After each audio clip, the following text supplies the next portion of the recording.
जय श्री राम।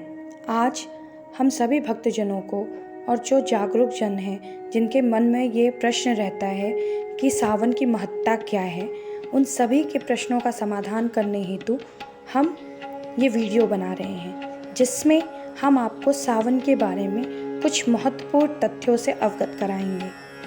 सबसे पहले सावन का जो महीना है वो हिंदू कैलेंडर के हिसाब से 5वां महीना होता है। हिंदू कैलेंडर का पहला महीना चैत्र, दूसरा वैशाख, तीसरा ज्येष्ठा जिसे हम जेठ का महीना भी कहते हैं, चौथा आषाढ़, उसके बाद ये 5वां महीना आता है जिसे हम सावन के नाम से जानते हैं। मान्यता ये है कि विष्णु भगवान सावन का महीना शुरू होने से पहले ही विश्राम करने अपने लोक चले जाते हैं और सावन के महीने से पूरा दायित्व धरती का भगवान भोलेनाथ पे छोड़ देते हैं। हमारे पंचांग में तिथि, वार, नक्षत्र, योग और करण का बहुत महत्व है।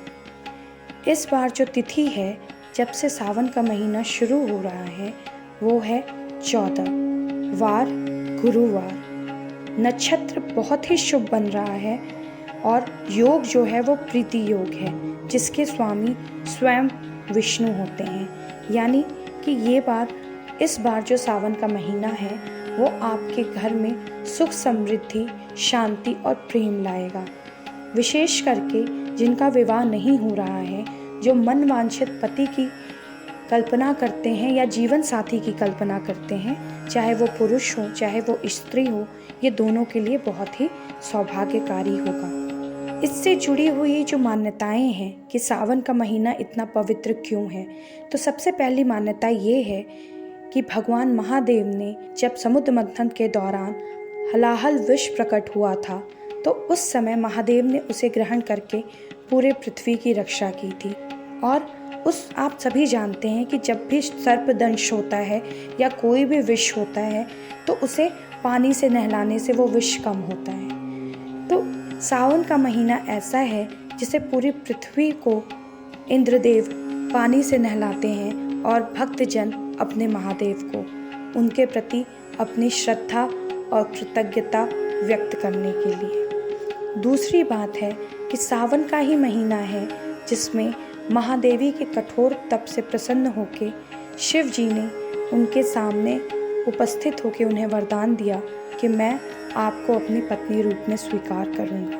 यानी कि जब आप सावन के महीने पे जब तप करते हैं तो उससे आपको मनवांछित फल मिलता है। तीसरी बात ये है कि जैसे मैंने पहले बताया, विष्णु जी अपने लोक में चले जाते हैं, जिसे हम लोग जन जीवन में चौमासा कहते हैं। यानी 4 मास के लिए विष्णु भगवान जो हैं वो शयन करने चले जाते हैं।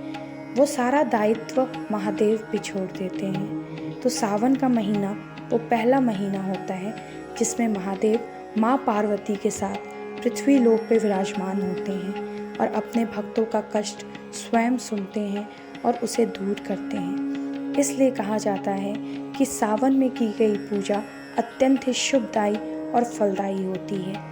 सावन में जो सोमवार पड़ते हैं, अलग अलग सोमवार के भी अलग अलग महत्व हैं। जिन भक्तों को जीवन में कुछ भक्त जो रोग से ग्रसित होते हैं, उन्हें उसकी पूजा करने के लिए सोमवार का व्रत करना चाहिए और साथ में उन्हें अभिषेक भी कराना चाहिए।